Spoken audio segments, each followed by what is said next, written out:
the Imam here in Corona, obviously for a couple years, many moons ago. Alhamdulillah, he went on to pursue his master's degree, came back, started in Islamic University out of IIOC in Anaheim called the California Islamic University. For those of you that are interested in finding out more about his university, please visit calislamic.com. Also, for those of you that don't know Sheikh Mustafa was born and raised here in Southern California. Sheikh Mustafa actually graduated from UCI in computer sciences. Went and did some studying in India, did some studies in France in the European Institute of Human Sciences, where he received his Sharia training. Was the Imam at King Fahd, was the Imam here, got his master's degree in finance from university in the UK, and is now back serving locally, alhamdulillah, at IOC, where he is the founder and dean of California Islamic University. For more information about this university, for those of you that are actually looking to pursue higher Islamic studies, that would like to do so remotely online or even on campus in Anaheim, I highly encourage you to please check out his university at calislamic.com. Bi'idhnillahi ta'ala, and I'm sure he can answer more questions about that if you have the desire to do so, inshallah. So, and their TA, mashallah, is very qualified. That would be me. So without further ado, I'll have Sheikh Mustafa go for about 40 to 45 minutes, inshallah, and we'll have question and answers after that. Jazakumullahu khairan.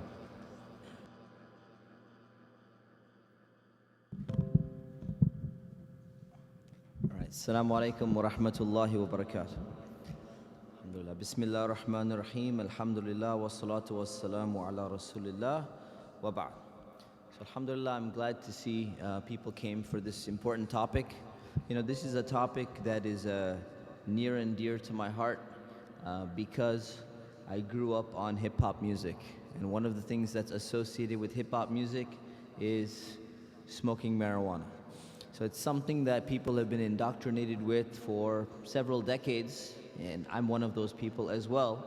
So it's something that I was always interested in, and obviously it's a topic that brings up a lot of questions, a lot of discussions, and it's something which has been legalized now recreationally in the state of California. So because of that, it's really important to get a really good understanding of what Islam says about marijuana and what Islam says about cannabis in particular. And one of the things I'll tell you that happened was I was commissioned by the Fiqh Council of North America to do a special research project on this topic. And when I started doing it, I thought it would be done in about 2-3 hours tops. Presentation would be finished. And as soon as I began researching and started understanding this issue from a medical perspective, from an Islamic perspective, from a political perspective, it exceeded 30-40 hours of research, and I realized that my opinion or the idea that I had going into this project significantly changed. And many of the opinions that I had about marijuana or about the cannabis plant in general changed significantly. So hopefully it's a good change. And hopefully, if you have certain preconceived notions about the cannabis plant, I'll be able to help you modify that to something that is more nuanced and more correct and more accurate, inshallah ta'ala. So let's begin.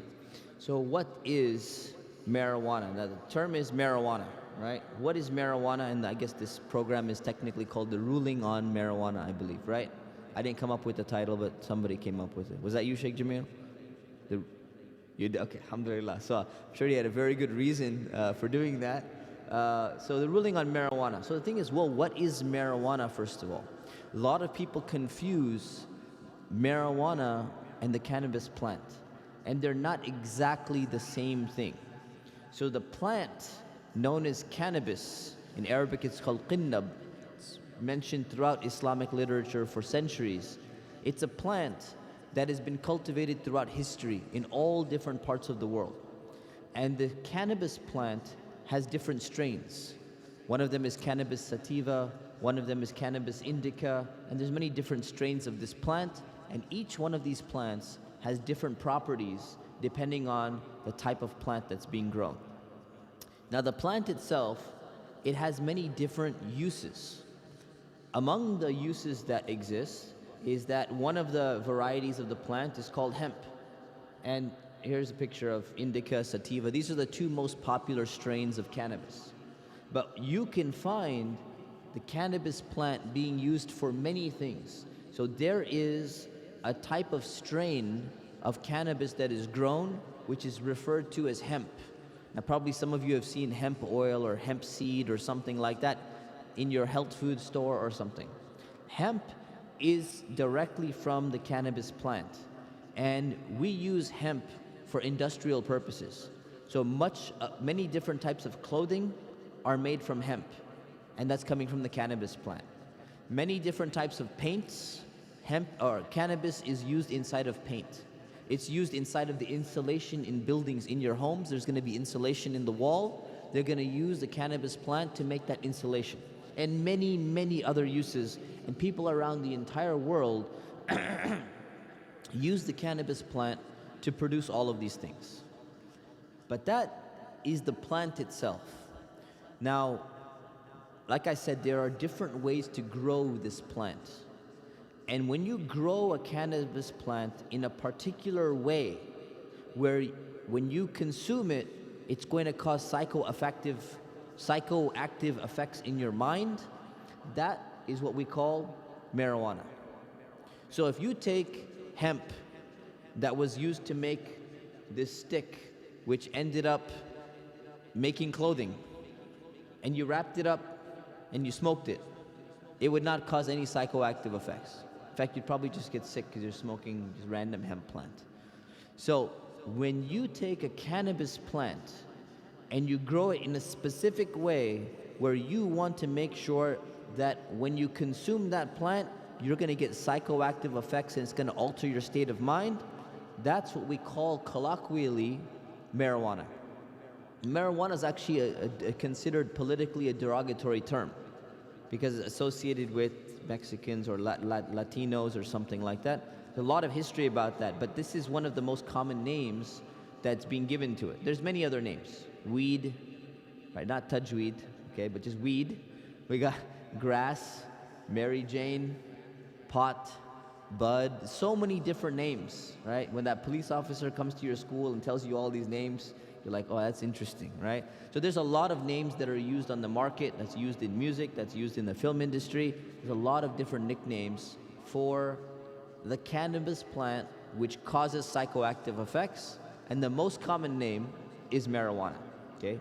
So what do people do with marijuana? Well, they're gonna consume this in many different ways. One way is to smoke it. Smoking marijuana is something that's actually quite recent. Until smoking cigarettes became prevalent, smoking marijuana was not something that was normally done. Vaporizing marijuana is something that's also common. This is a bong, to vaporize it and then to inhale it, okay? And then you can actually consume it orally. You can literally just eat it. So this is a brownie that's infused with marijuana or cannabis that's going to cause psychoactive effects.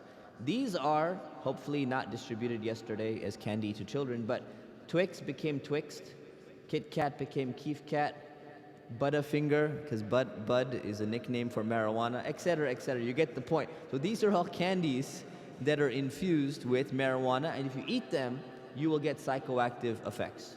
This is India. Some of you originally, going back India, Pakistan, this area.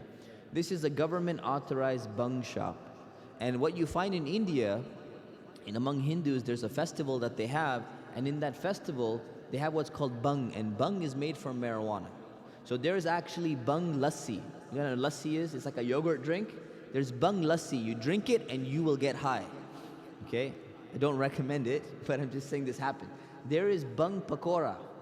Some of you know what pakora is, right? There is a bung pakora, and if you eat it, you will get high. There'll be psychoactive effects, and you're gonna wonder what's going on at the party, right? Something's going to happen to you. And this is very common, and it's allowed to be sold by the Indian government originally under the British government only at the specific time of the year, because the British realized this is such a harmful drug, even when they were colonizing India. But what they did was they said, hey, this is part of our religious ritual. You can't ban our religious ritual. So they said, we're going to allow it, bhang products, only to be sold during that time. Anyways, the point is that you can consume it and it'll cause the same psychoactive effects, okay? So that's why people use marijuana. Now, marijuana is something that's extremely common. It's something that's considered like, there's so much media propaganda promoting the idea that there's nothing wrong with marijuana. Does anyone know who the guy is on the right? No idea. Dr. Dre. That's his mentor. By the way, Dr. Dre is not a real doctor. I just want to clarify that for anyone who thought that he's a real doctor. He's not, all right? So this is Snoop Dogg, okay? Who's on the left?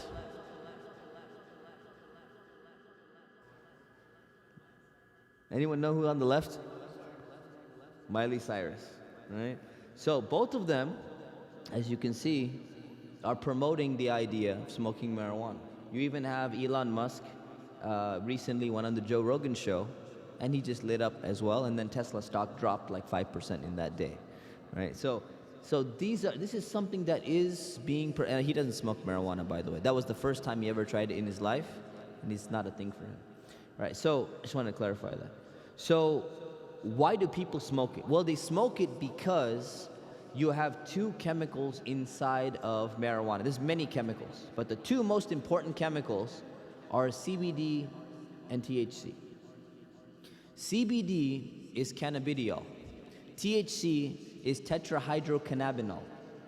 These two cannabinoids, or these two chemicals that exist inside the cannabis plant, are what people are really concerned with, or they are interested in marijuana, or they're interested in cannabis today. THC is the compound which gives psychoactive properties to the cannabis plant. So basically, the more THC you have, the more people are going to have a psychoactive effect from whatever they're eating, smoking, ingesting, whatever it may be. So people want to use THC to alter their experience of reality. And when they take that, what ends up happening is, first, there's different orders depending on the strain. People are going to get buzzed. It's a nickname, buzzed.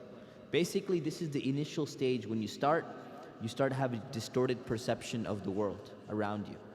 Afterwards, you get high. High, basically a person feels elated. They feel energetic. They feel overconfident, and they feel in a state of euphoria.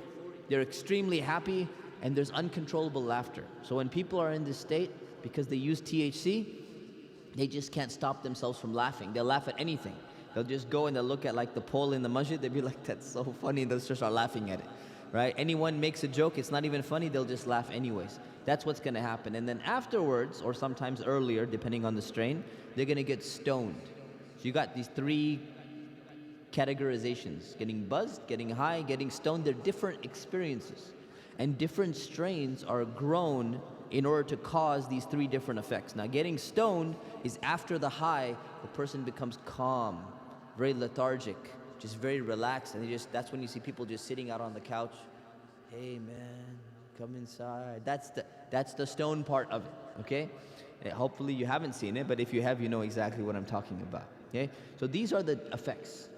CBD, on the other hand, does not have this effect. It is not psychoactive. It does not cause you to get high. It does not cause you to get buzzed. It does not cause you to get stoned. In fact, the latest research, just in the last few years, actually indicates that CBD blocks the effects of THC on the individual. So the higher the amount of CBD inside the product that you're consuming, the less powerful the THC is going to actually be. And the thing is, every single cannabis plant that's grown, it's not going to have the same amount of THC in it, nor is it going to have the same amount of CBD in it. So there is different strains, and usually when people are growing cannabis in order to for psychoactive reasons, to make marijuana basically. They're growing it for THC, and the THC content is somewhere between 5% to 35% THC content, which is enough to get you high or stoned or buzzed or whatever. But there is one type of cannabis plant that is grown, like we talked about hemp. Hemp is specifically grown that has very little THC content. And you cannot classify a product as being hemp unless the THC content is less than 0.3%. So if it's less than 0.3% THC in that product, it's going to be classified as hemp. And hemp, because it has such a small amount of THC, it's not going to be able to intoxicate you no matter what, no matter how much you consume, generally. So these are the differences, and it's important to know, right? So when it comes to these things, we have to realize that for most people, if you go to one of these marijuana dispensaries, and just for research purposes, I stopped by, and it just so happened, very clean. It looks like a cafe, right? It looks like a coffee shop. In fact, it's nicer than a coffee shop because their profits are higher, right? So you go in there, interestingly, there was actually a brother from Corona working there. It's kind of surprising. He didn't recognize me because he probably was there earlier. And I asked him, you know, you look like you're Muslim. And he's like, yeah, assalamu alaikum, yeah, I'm Muslim. And he started telling me how he loves working there because he gets free samples and things like that. But inshallah, may Allah help him and may Allah guide him. But when you go into one of these places, the THC CBD thing that I just explained to you, right? If you look at the menu, it looks like a cafe, right? There's an actual menu. So if you look at the menu, it's not hard to figure out what people are interested in. So here's a sample menu right here, okay? You have menu, premium marijuana. You look at every single one, okay? You look at sour diesel, for example. THC percentage content, 20.5% THC, 0.27% CBD. So what are people interested in? Go down the list. OG Kush, 22.1% THC, 0.10% CBD. You look at all of them, even if you get to like, you know, where's AK-47? Oh, they didn't list that. So they have all of that, blueberry, all of these different flavors. Every single one has a THC content over 15%. Every single one has a CBD content under 0.5%. What does that mean? That means that every single product on this list is being sold for people to get psychoactive effects. No one is coming in here, be like, you know what, I really need some, you know, my stomach is hurting, so I'm just gonna get this because my stomach is hurting. That's not why. There's a reason why they're getting this amount of THC inside the product. So it's very important to keep that in mind. Now the thing is that historically, the cannabis plant has been known since ancient times. Long time ago, people have known the cannabis plant. Hippocrates, the Greek doctor, Galen, the Greek physician, both of them mentioned this in their works. They talked about the properties of the cannabis plant. They talked about the benefits that it has. They talked about the harms that it has. But when you use cannabis as a drug, Muslims knew about the cannabis plant, okay, in Arabia. They must have encountered it. But early Muslims did not encounter cannabis as a drug until a few centuries after the time of the Prophet ﷺ. And when they encountered it, what did they actually encounter first? They encountered what's called hashish. And hashish is the resin from the cannabis plant. Whereas marijuana is from the flowers of the cannabis plant, hashish is from the resin, which is like, you know, sap of a tree, that's called resin. It's from that part. And it has a higher potency of THC, so it's actually more potent, it used to be, more potent than the marijuana, which is coming from the flowers of the plant. So when Muslim scholars encountered these products, and they saw people are using this product called hashish, and they found that when the Mongols came in, the Mongols are going and spreading this hashish all over.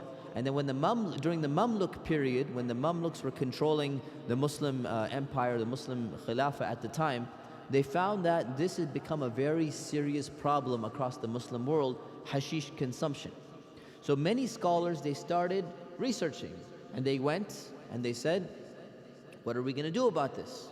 We don't have a direct hadith from the Prophet ﷺ talking about hashish. We don't have a verse in the Quran talking about hashish. So how should we figure out this issue? So they began researching, they began talking about it, and many books have been written about hashish in particular, which is coming from the cannabis plant, which is exactly the same plant that is used to produce marijuana. In fact, hashish was stronger until recently than marijuana. So we're talking about almost the same thing. So you have several books written technically about marijuana slash hashish, about the cannabis plant and its psychoactive effects. There's a book that's well known to Muslim scholars called Kashf al-Zunun. I'm just saying this only for Sheikh Jamil, pretty much, and Sheikh Ubair. Kashf al-Zunun basically lists all the books in the Islamic library that you can find historically. And it mentions 6 major works that were written just on hashish consumption only. And one of the people who wrote a book on hashish was Imam al-Zarkashi. So Imam al-Zarkashi is a very famous Shafi'i scholar. He's well known. He wrote this book called Zahrul Arish fi Tahrim al-Hashish.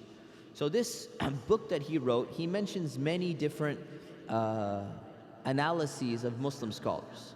And every single one of them basically said the same thing. And that is that because hashish intoxicates you, in a sense, it causes psychoactive effects and it causes your reality to become altered, it's going to be a prohibited substance due to that. Sheikh Ibn Taymiyyah was extremely strong on this. He said that it's prohibited and its effects are worse than wine.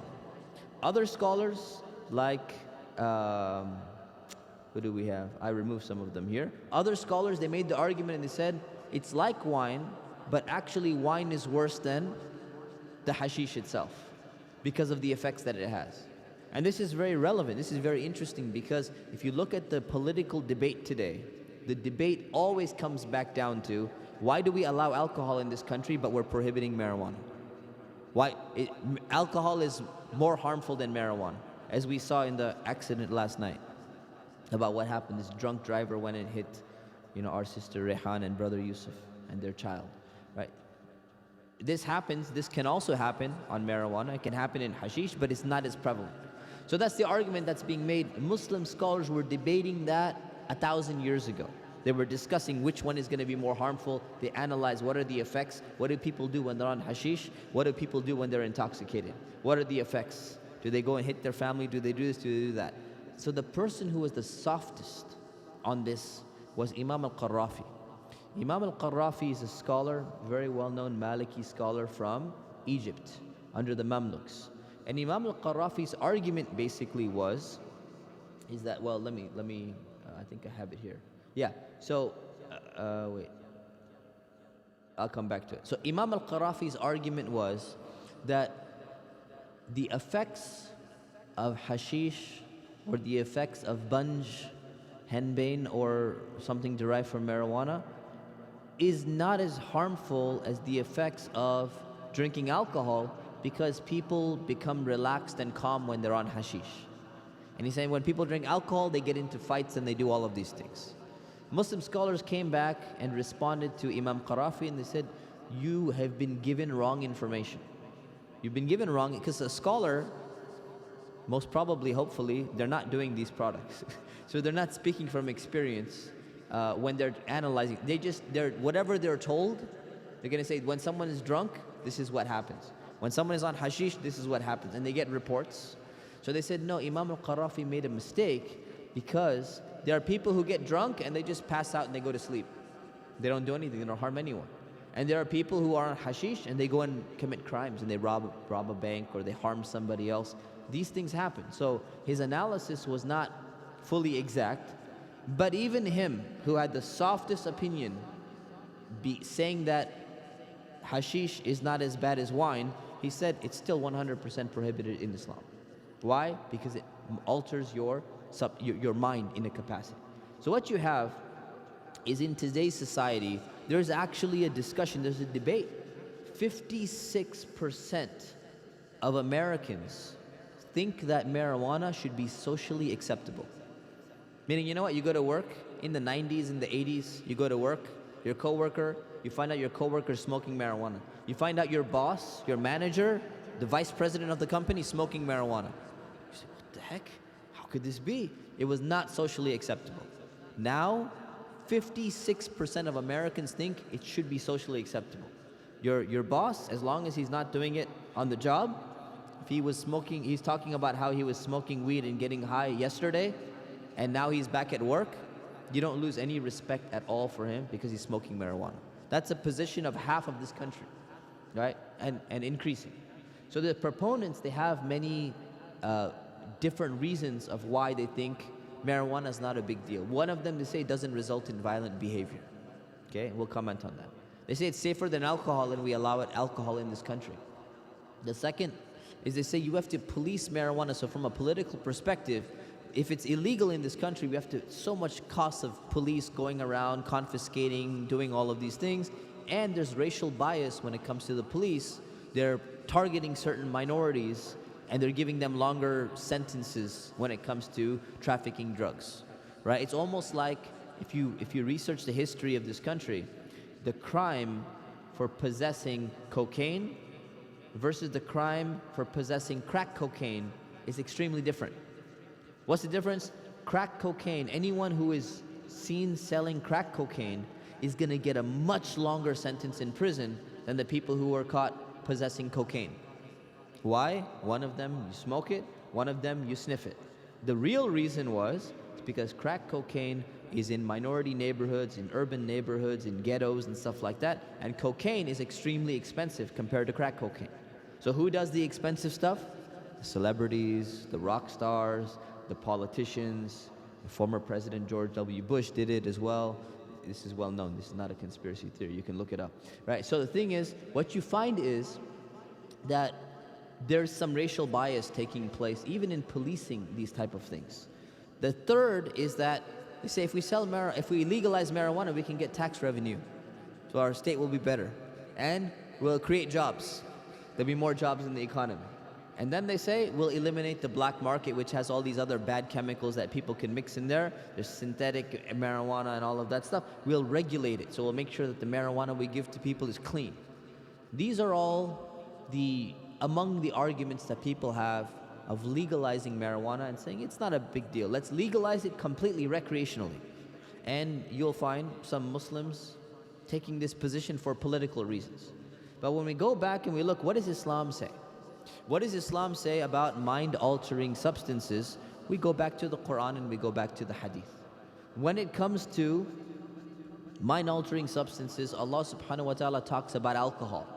And in chapter 2, verse 219, he says that the harm is greater than the benefit. The harm in alcohol is greater than the benefit. Then another verse came afterwards and it says, do not approach prayers when you are intoxicated, when you are drunk. Do not even go near your prayers. Then the final prohibition came along and said, this is an abomination of Satan's work, so avoid it entirely. Stay away from it.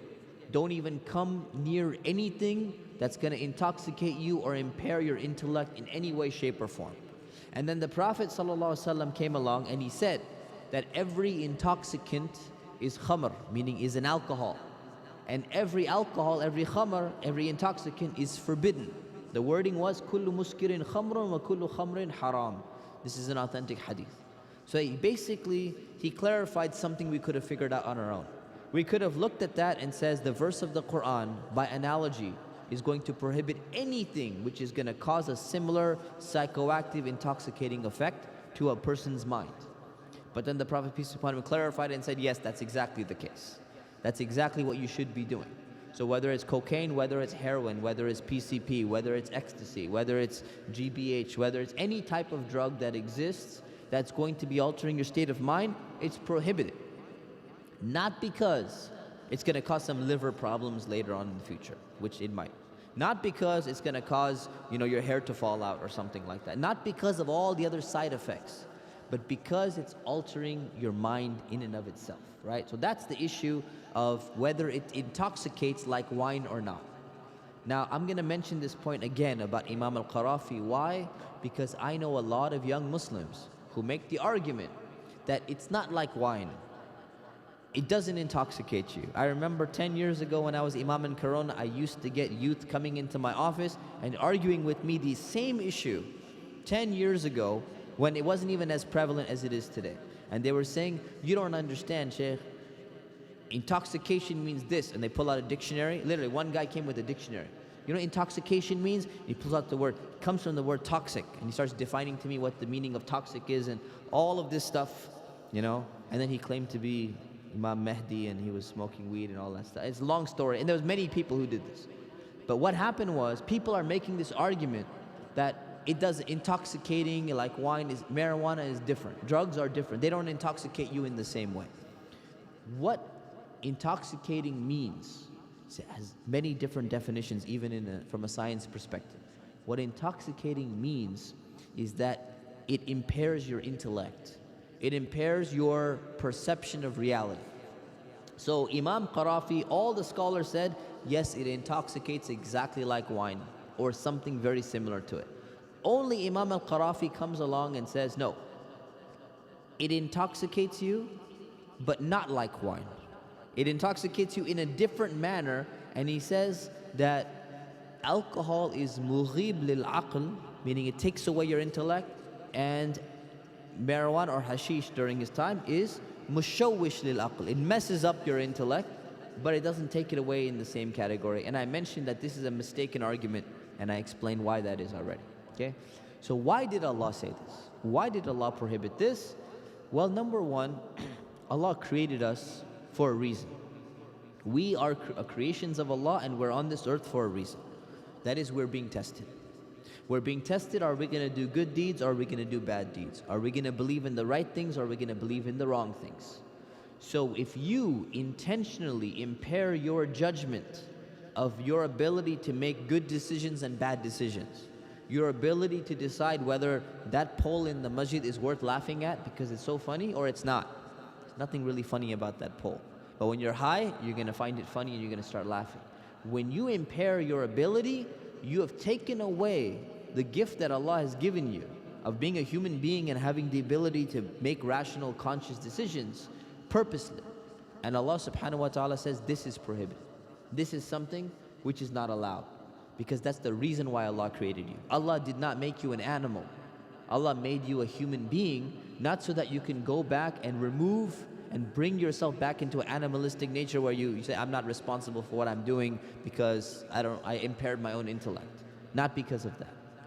Second is that understand this is the most abused illicit substance in the United States out of all the other substances that exist, because it's so prevalent, it's so common, and it's so affordable. So there's this debate over the rise of potency in the United States. Has the THC content increased? You know, in the 60s, it was very common for hippies, you know, Jimi Hendrix, all those rock stars, Woodstock, all that stuff, they used to smoke a lot of marijuana. The marijuana of the 60s is very different than the marijuana of today. The marijuana of today is much more potent in terms of its THC content and the psychoactive effects that it's going to have. But it's been stable over the past 20 years. The question of whether it's a gateway drug is a very important question. Whether people who start smoking marijuana, are they going to start going into other drugs afterwards? And oftentimes it can be the case. There's also research on the long-term brain effects on the brain. It's not conclusive, but there's some indication that it causes cognitive difficulties, that it results in worse educational outcomes in people, and causes psychotic disorders.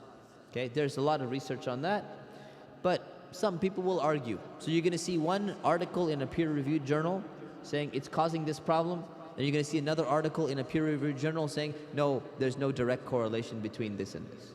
So what do we know for sure?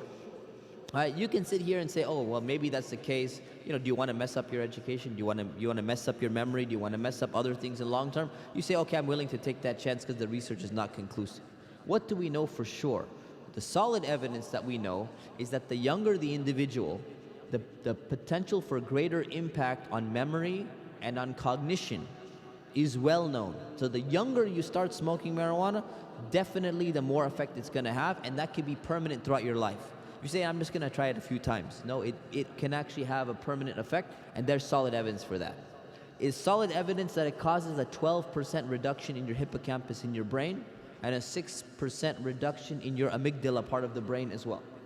It increases your heart rate 20 to 100% shortly after you just inhale the marijuana. It's a 4 to 8-fold increase of heart attack in your first hour after smoking it. So this is well known and this is proven. There's 50 to 70% more carcinogens in marijuana than in tobacco smoke. Why? Because you inhale it more deeply.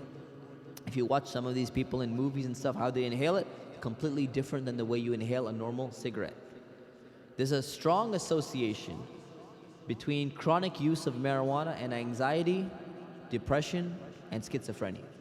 So if these are things that you don't want to have, you should think twice before what you're going to put in your mouth or what you're going to smoke. And we know that it blocks your dopamine receptors, which actually increases your appetite and it's going to increase your weight. So if you care about your weight as well, maybe this is not the best thing for you to be doing. And this is the source I put there, okay?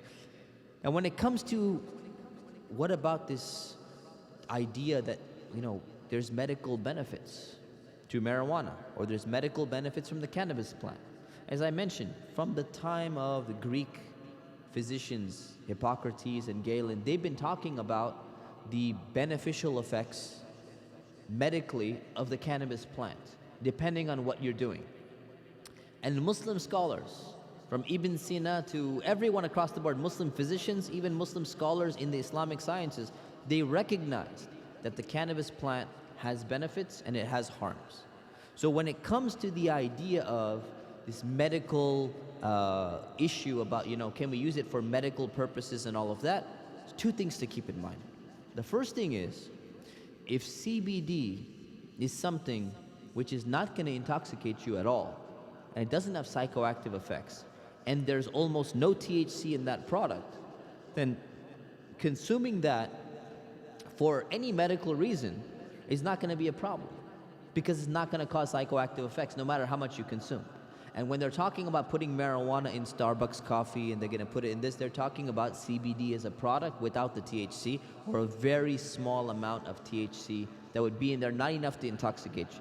So if it ever does go into your coffee at Starbucks or wherever it is, that coffee is not going to be intoxicating you because it just has CBD content in there.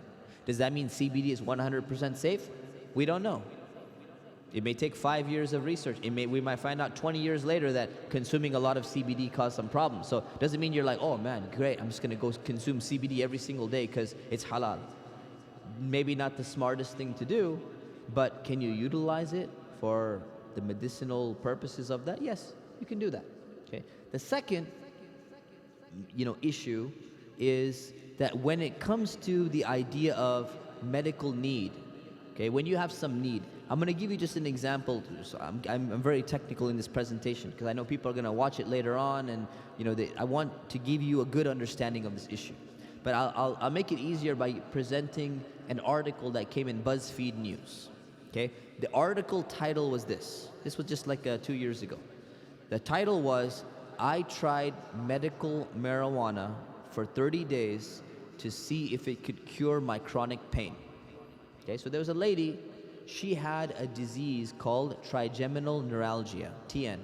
It's an extremely painful condition. It's known as a suicide disease because it's one of the worst pains you could ever experience in your life. And she used to get these pains that would just really burn. And she's tried everything. She has tried surgery, did not work. She tried Botox injections into her face, it did not work. Her face just starts burning and it's extremely intense pain. So she says, you know what? Let me go ahead and test out whether marijuana can help me or not. Because she heard about all this buzz, no pun intended, she heard about all this buzz about marijuana and all of that stuff. She said, let me check this out and see if this is gonna help me. So the first thing she tries is a CBD roll-on with no THC. She rolls it on her face and she says that the effect that it had was better than the physical therapy that she was paying for hundreds and hundreds of dollars for. This roll-on was better than the physical therapy that she had. It helped her. Then she tried an oil-based medicated rub, which had 120 milligrams of CBD to 20 milligrams of THC. There's a ratio. See, more CBD than THC, but there's still quite a bit of THC in there. She tried that. She says, it didn't help so much. Then she took it and she vaped CBD mixed with some THC. She said didn't really help me very much. It was a vape stick. She vaped it. Didn't help her very much. Then she tried an oral tincture of high CBD oil. She said it kind of helped, but it really didn't do that much. Then she says, you know what? Let me just try something with a lot of THC content in it. Maybe it's going to help me. So she just basically smoked a joint. And she got high. And she says the only thing that happened was, for 4 hours, I was not able to do any work. I'm supposed to write this article for BuzzFeed News, and I couldn't get any work done because I was just going around my apartment laughing around at the TV and stuff like that. Did not help her with her pain at all. So the marijuana that we call marijuana did not help her with her pain at all. And then at the end, she says, the best thing that I tried, she tried every product that was available in the dispensary that she could find or wherever she went. And she says there was this oil called Charlotte's Web oil. Basically, it has 0.03% THC. It's made from hemp. The rest of it is CBD. It's $150 a bottle. And she says, this was the thing that helped me more than anything ever helped me. All the surgeries that I've had, Botox, everything that I've spent, thousands and thousands of dollars, this helped me the most. What's interesting about this story is that the thing which helped her the most with her pain had 0.03% THC, which means there is no psychoactive element in that whatsoever. And that's where the medical benefit was, or medicinal benefit. There's a difference between the word medical and medicinal marijuana. I'm not going to get into that, but that's where it was.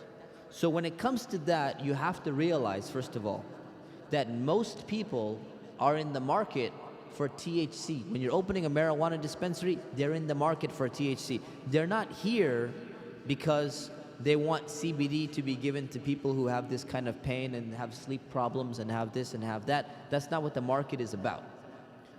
So I get asked all the time by Muslims who want to invest into the industry. Say, can I open up a dispensary? There's good medical benefits. There are people who have really pain, like you mentioned in your presentation. After the presentation, people come up to me and go, you know, you said we can help people who have this pain. Can I open a dispensary? Can I start being a supplier to some of these places and all of that stuff?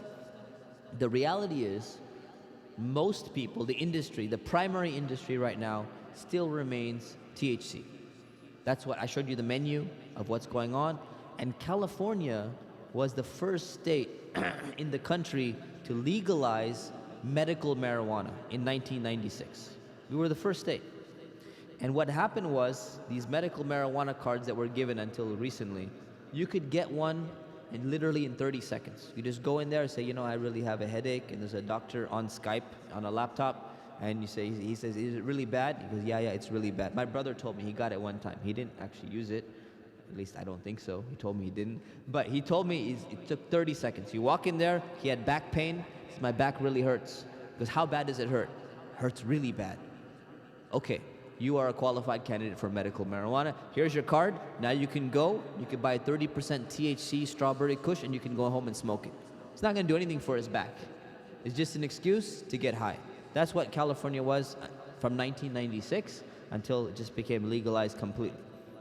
So the thing is this. We have to understand, number one, the difference between THC and CBD content in order to understand which one of them is going to have different benefits in which type of illness that is taking place. Okay? So that's something important to understand. If Muslims are going to be trying to promote this, they're trying to get into this business, there's really not much profit in CBD. It may change. The market is changing, possibly, but for most people, they're interested in the THC, they're interested in getting high, so that's where you have to understand the difference. In the past, Muslim scholars said, if you are going to sell a small amount of hashish to someone for medicinal purposes, it's allowed. If you're going to sell bulk as a business to a dealer who's going to be distributing hashish, and some people have legitimate use and most people don't, it's haram for you to do that. It's haram for you to grow cannabis for purposes of people using it for psychoactive reason, but it's allowed for you to grow it for medicinal purposes, like for example in growing it in your own yard if you were doing something like that. So when we understand that, and we understand that there's a difference between the label of buying some chews that have a little bit THC and CBD in there, CBD and melatonin, and it says right here, this is non-psychoactive. There's a, thank you. There's a difference between a psychoactive product and a non-psychoactive product. This is pretty simple. As Muslims, it shouldn't really be that difficult. Psychoactive is haram. Non-psychoactive is not haram. Why? Because it's not psychoactive. Pretty simple from that perspective. Now, one of the things that becomes another issue is that coming back to the medical cannabis, as they say, is that when it comes to a certain illness where the only benefit can be had from a combination of high THC and CBD, are people allowed to utilize that product or not? And that's what you find. You find some interesting things. You find that the Hanafi school of Islamic law, one out of the 4 schools on Islamic law, they have argued that it's permissible to use an unlawful substance for legitimate medical reason, like let's say there's some pig in there, let's say there's some gelatin in there, as long as 2 things happens. Number 1, you know for sure that the cure lies in that thing. It's not experimental. Number 2, there's no alternative available. So the medicine that you need for some really bad illness that you have, the only people who manufacture that medicine, they happen to put some type of gelatin, pork gelatin in there. You can't find it anywhere in the world without that. The Hanafi school says, the well-known opinion in the school is that you can go ahead and consume that because it's an exception to the rule for medical need. Now if you go and buy multivitamins, which have gelatin capsules made from pork, you can't consume that. Why? 1, because you don't absolutely need multivitamins. And 2, you can go to any health food store and get vegan gelatin capsules with multivitamins in there. So it would be an exception. It's an exception to the rule when it's absolutely needed. The other school, the Shafi'i school, has been very strict on this issue. And generally they said it is not allowed.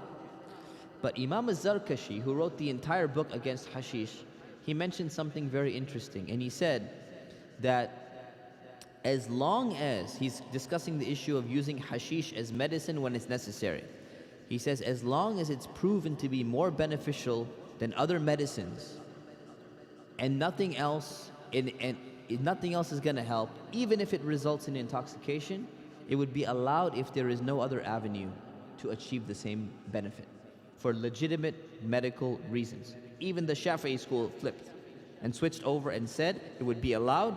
And then Imam Zarkashi, the guy who wrote the entire book saying that hashish is prohibited and haram and it's a cancer on society, then he starts mentioning all the benefits of hashish in this one chapter.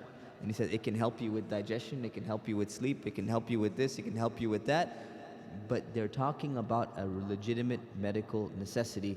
And that's where we need to be very careful of differentiating between a real medical necessity and not a real medical necessity. Okay? So there are people who are going through chemotherapy. This helps them with their appetite. This helps them with their nausea. It helps them with their insomnia. There's many different things. So depending on what is going to be working for what, we need to have a good understanding of where is the research conclusive or very, very strong and solid, and what type of mixture of THC CBD content is actually needed to treat or help that specific case. So that's very important to understand. And understanding our culture in America, we are almost the United States of marijuana.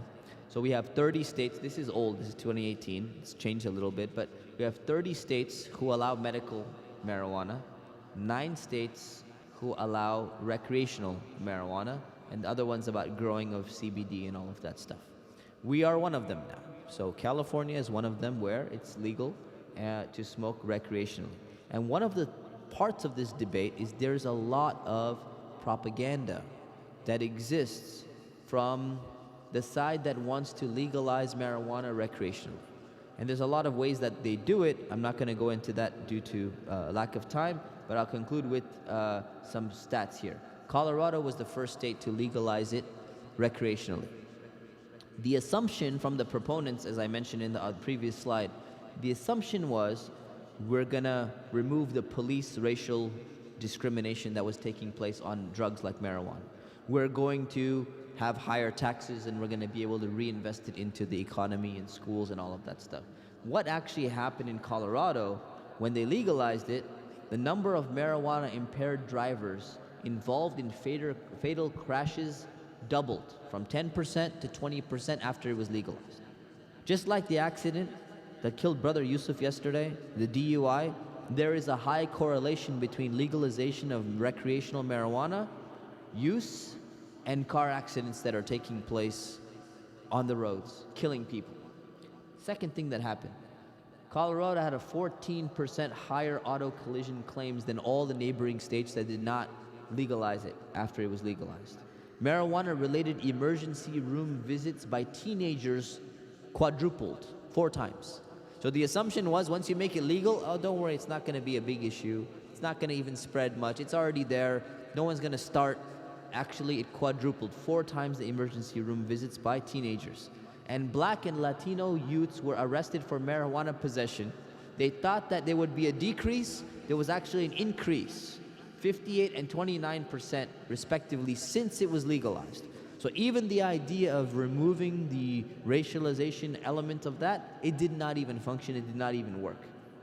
All right? College students with access to recreational marijuana on average get lower grades and they fail classes at a higher rate than the ones who don't have access to it. So if you think about that, do you want to do good in school? Do you want to be successful in life? The last thing is this is a political issue. And this is a statement by drug policy expert at Stanford University, Keith Humphreys. He says, there is no framework available in which there is not harm somehow. There's always going to be some harm. In America, we have the concept of freedom, pleasure, health, crime, and public safety. And you can push on 1 or 2 or even maybe 3 of those things, but you cannot get rid of all of them. You cannot have everything at once. It says you have to pay the piper somewhere. Meaning if you want to have a lot of freedom, then you're gonna harm your public safety. You're gonna harm your health. You're gonna harm your crime. You wanna have more pleasure, you wanna have a little bit health, but you want to remove some of your freedom. You cannot get everything. And he says that's the way laws work. So for Muslims, it's something that we're never gonna consume. Something that we should never be consuming for recreational purposes and just psychoactive effect and getting high. For Muslims who are trying to figure out where do they stand on the political spectrum, what we find today is that most Muslims in America now lean towards the left. They lean towards the Democratic Party or the liberal movements that exist. Many Muslims before 9/11 used to be more conservative because many of the morals on abortion, on LGBT, on so many other issues, you find that a lot of Muslim morals tend to lean a little bit more on the right, although they're not exactly on the right, when it comes to those issues. But politically, because Muslims have been under scrutiny, they're moving all the way to the left. And when they move to the left, they end up moving to the left not only on political issues, not only on civil rights issues, but on moral issues, on social issues, and marijuana is one of those issues. So hopefully this presentation has given you a little bit clarification about what Islam's stance is on an individual level and what the Muslim community's response and stance should be, or at least help you guide what your stance should be on a political level, inshallah. Subhanakallahumma wa bihamdik nastaghfiruka Allahu wa natubu ilayk, and we will open it up to questions, inshallah. Pass the mic around. Okay, inshallah. So we'll pass the microphone around. One of the things I'll mention is I think there might be a lot of questions. So if you could please make sure that you limit your question to like 30 seconds and make sure it's a question and not like a long comment. Please don't make a long comment. Please keep it at a question.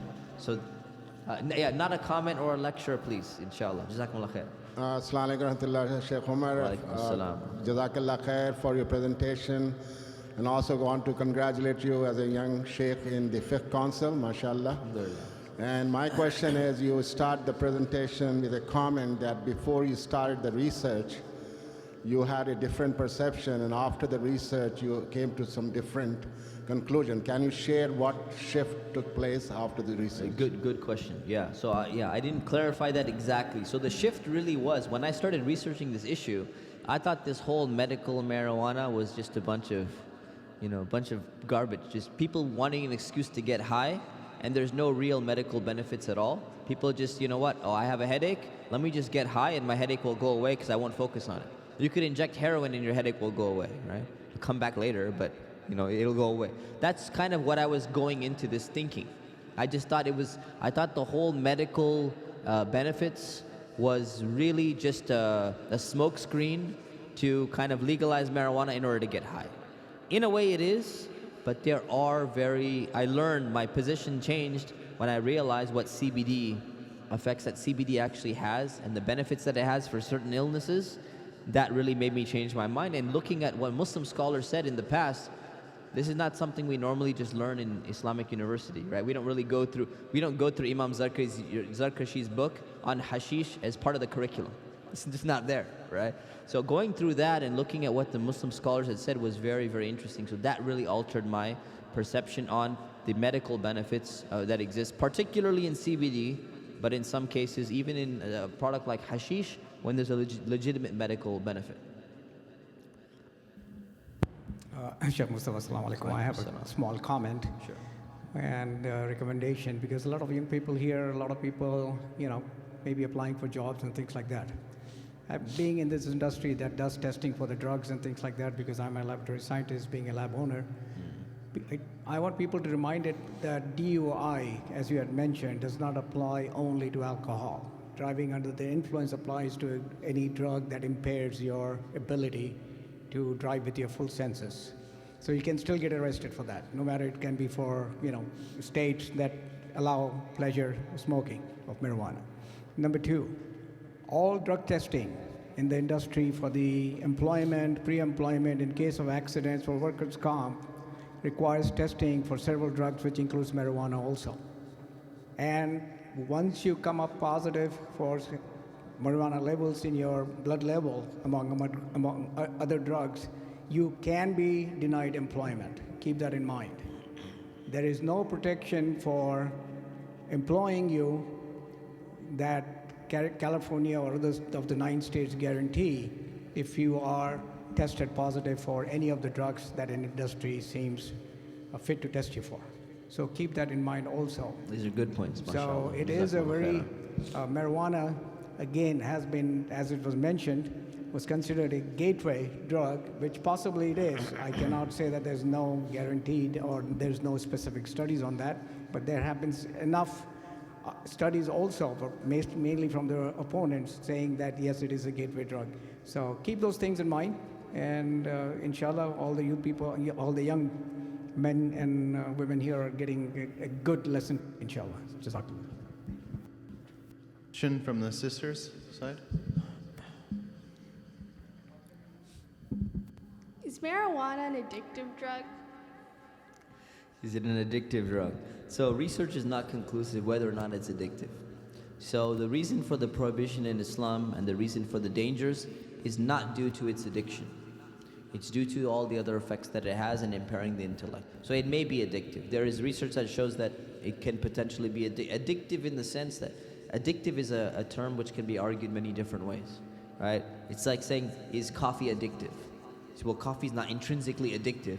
But once you start drinking coffee, if you get into it and there's a social culture around it and you hang out with your friends and you drink coffee, then all of a sudden you realize, man, you're drinking coffee every single day, right? It becomes addictive, right? So if you're like, people make this argument, is marijuana addictive? So don't worry, it's not addictive. You can just do it a few times, you'll be okay. Once you get in the environment, just like the coffee, you can be drinking a cup a day. Like 5 years ago, one time Sheikh Muhammad Faqih used to be imam at our masjid. One time he asked me, he said, have you had your coffee yet? And I found this a very weird question. I was just like, what do you mean? Have you had your coffee yet? Because I thought he should be asking the question, have you drank any coffee today yet? But he said, have you had your coffee? Meaning like for him, it was a habit, something that he has to do on a daily basis.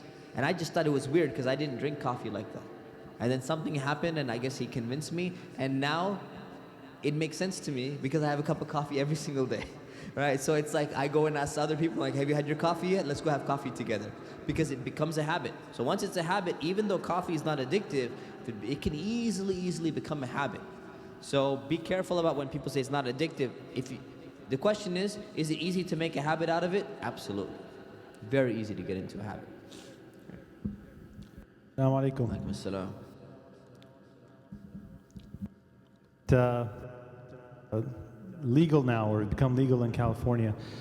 Did you run across what age groups that was limited to? That's a good question. I didn't look into that. In terms of recreational use in California, what age group is it limited to? I did not look into that.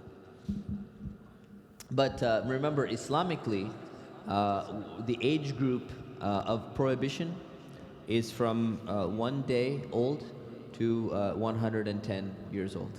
So basically, everyone across the board, doesn't matter how old you are. It's like rated X movies, right?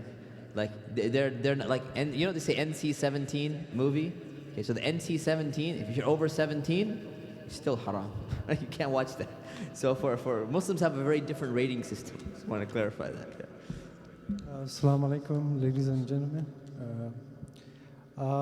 Regarding marijuana and hashish that they're calling here in America, most of the doctors, they're prescribing the hashish or marijuana, it's good. They're saying it's good for anxiety and depression. So from one side, yeah, it's haram. From other side, the doctor is prescribing these young men, these people who's got a depression, anxiety and all those things, they're telling them to go to these specific shops and buy it, and it's good for your health.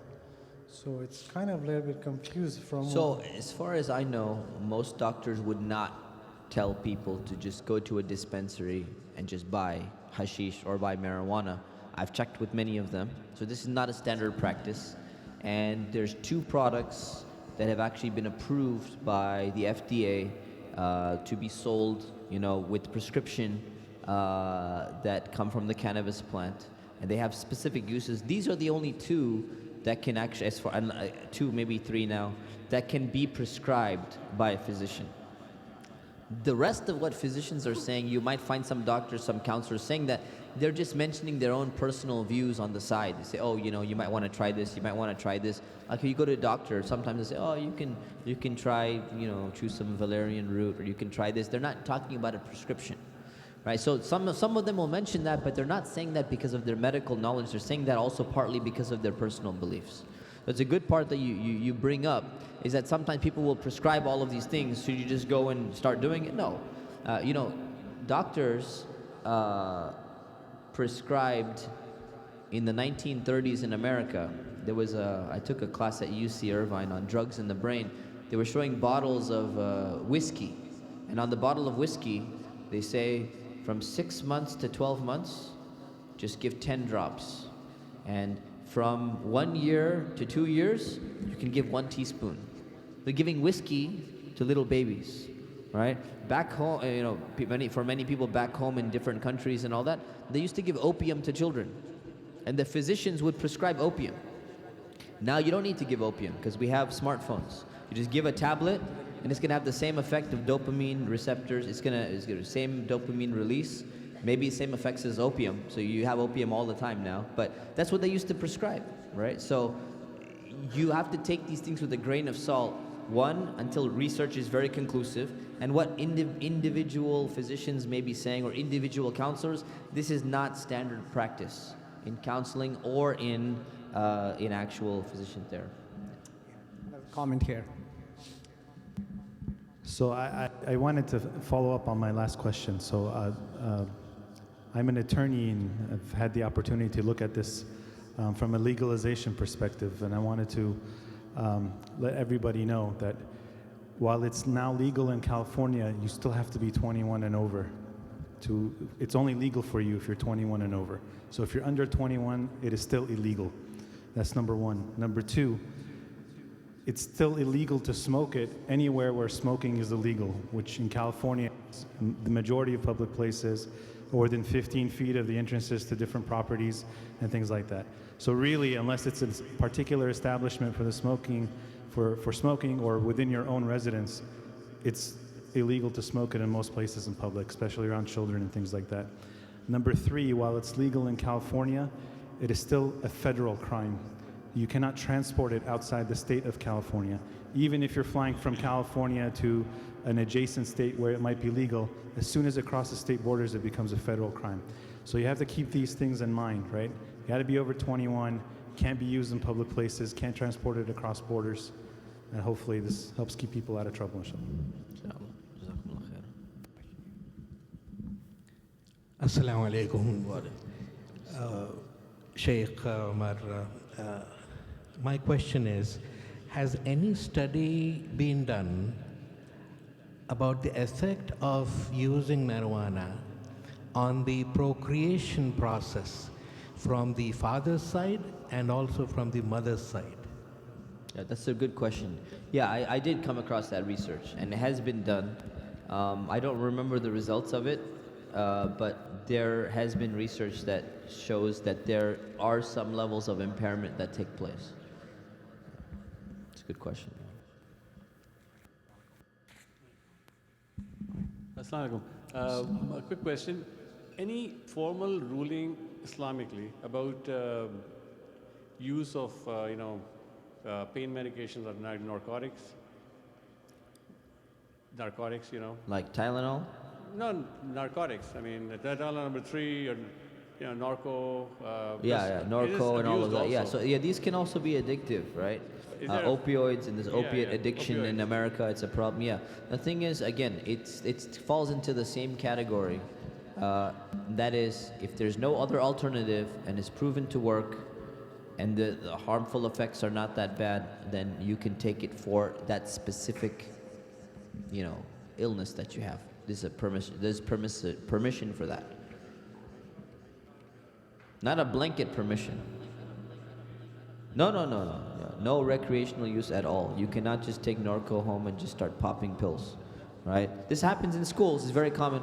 Many high schools, they're doing a lot of opiate addiction, especially among upper class families. It's very, very common. It's a big problem in America. Islamically, it's not allowed. Absolutely not for recreational use. Two final questions. I have one here from this young lady here, so I'm going to give her the mic.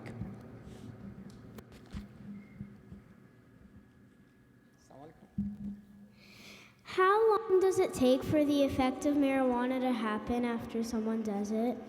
Okay, that's a good question.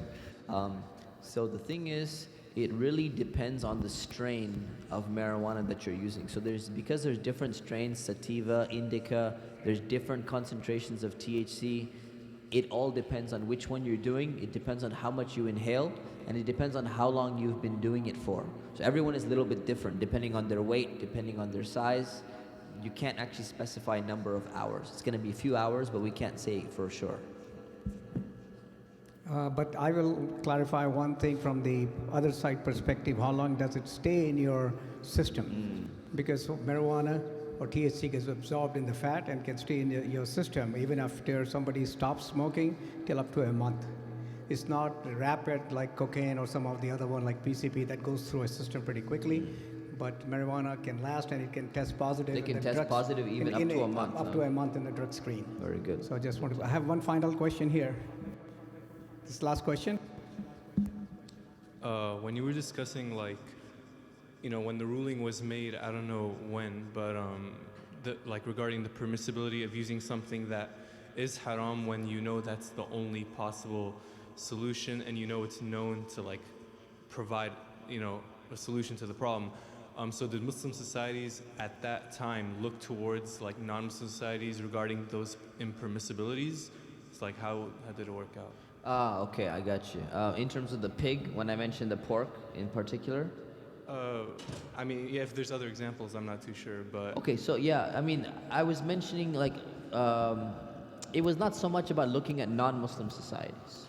It was about there may be something where we find some really important benefit and we can't find it except in a product that is originally not considered to be halal, like hashish as an example, which was already in Muslim society. The thing is, a lot of non-Muslims were mixed in society, but Muslims were doing it as well. It was a problem in the Muslim world as well at the same time, right? So it wasn't a Muslim, non-Muslim thing. It was just in general. In wherever it is in society, whatever is going to be in that exceptional rule. Sheikh, just one One final more question. One more added, inshallah. Because I'm playing favorites. No, I know. that's fine, inshallah. Jazakallah Sheikh. Question in regards to when he was talking about Norco or some sort of drugs, there, and they are controlled substances, right? I mean, you can't just get the prescription just like that. So looking at the harmfulness of those drugs compared to, let's say, somebody comes and say, hey, you know what? Doctor is saying that, okay, if you're using that, it's not working, you can use the marijuana, because that has its impact also compared to Norco, has a lot of impacts, right? So at that point, is it like convincible if doctor prescribes, say, okay, Norco is more harmful for you because the effects on body compared to marijuana, even though it impaired your capabilities, would that, thought take a place if you want to make a decision to go one way or the other? So I'll answer in two ways. One, if the thing that they're prescribing is non-psychoactive, then yes, you should definitely go with that, because one is psychoactive and one is impairing you in some way, like Norco, and the non-psychoactive CBD is not impairing you. So definitely go with that one. In terms of if they're prescribing THC, higher THC content, if you can really prove that that is the case because of what Norco is doing for you, then yes, this would be preferable over the other opiates that you're taking. Okay? All right, Jazakumullah khairan. May Allah protect us, protect our youth, and give us a clear understanding and help those people who are struggling with difficulties in their lives and difficulties in their health. Ameen. Assalamu alaikum. Thanks for